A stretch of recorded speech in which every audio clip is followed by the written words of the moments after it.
রোজ স্বামীকে অপমান করতাম, কারণ সে দেখতে বেশ কালো। কেন জানি তাকে আমি একটুও সহ্য করতে পারতাম না। খুব ঘৃণা লাগে আমার। আজ বলেই ফেললাম, আমাকে ডিভোর্স দে। তোর মতো কালো ছেলের সাথে আমি সংসার করতে চাই না। তুই একটি কালো মেয়েকে বিয়ে করিস। আমার কথায় সে কোনো উত্তর দিচ্ছিল না, শুধুমাত্র নির্বাক হয়ে চেয়েছিল। বেশ কিছুক্ষণ পরে বলে উঠল, তোমার বাবা মা আসছেন, বাজার থেকে কি কি নিয়ে আসবো? উত্তর দিলাম, তোর মনে যা ভালো লাগে তাই নিয়ে আসিস, আমাকে বলিস না। আমার কথাটি শোনার পরে সে বাজারে যায় এবং নিজের পছন্দ মতে অনেক কিছু নিয়ে আসে, সাথে আমার কিছু পছন্দের চকলেটও নিয়ে আসে।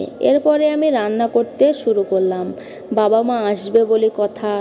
ঠিক বিকেল 5টার দিকে আমার বাবা মা চলে আসলো। এসে হাসিবের সঙ্গে অনেক গল্প করলো। গল্প করার পরে খাওয়া দাওয়া শেষ করলো। হাসিব বাবা মার কাছে এসে বলল এবং বলল, আমি আপনাদের সাথে কিছু কথা বলতে চাই। হ্যাঁ বাবা, বলো। আমি আপনাদের বিয়ের আগেই বলেছিলাম আমি দেখতে অনেক কালো, অনেক কুৎসিত, আপনাদের মেয়ে আমাকে পছন্দ করবে না। তখন আপনারা বলেছিলেন, বাবা আমাদের মেয়ে খুব ভালো, তোমাকে অনেক পছন্দ করেছে সে। অথচ বিয়ের পরে জানলাম আপনারা ওর সাথে আমার জোর করে বিয়ে দিয়েছেন।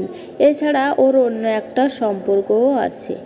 জানেন, বিয়ে হওয়ার 2 বছর হলো, আজ পর্যন্ত আমি আপনার মেয়েকে স্পর্শ করিনি।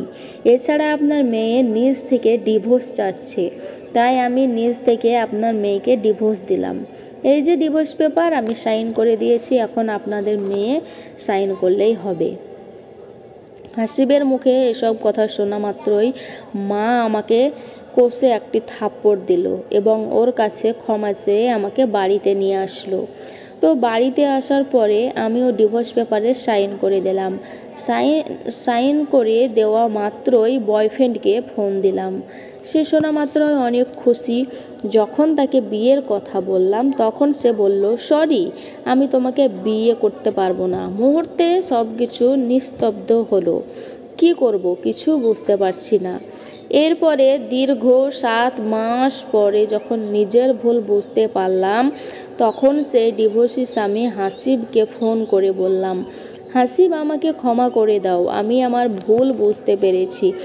সত্যি আমি লজ্জিত, তুমি আমাকে আবার গ্রহণ করো। আমি কথাটি বলা মাত্রই সে আমাকে বলল, ঠিক আছে, আমি তোমার বাবা মার সঙ্গে কথা বলছি। তার কথায় বুঝলাম সত্যি মানুষটা আমার কল্পনার থেকে বেশি ভালো। এখনও এমন মানুষ পৃথিবীতে আছে, ভাবতেই খুব অবাক লাগে। তবে শেষে একটা কথাই বুঝলাম, ভালোবাসার কোনো রং হয় না, ভালোবাসার সৌন্দর্য দেখে হয় না।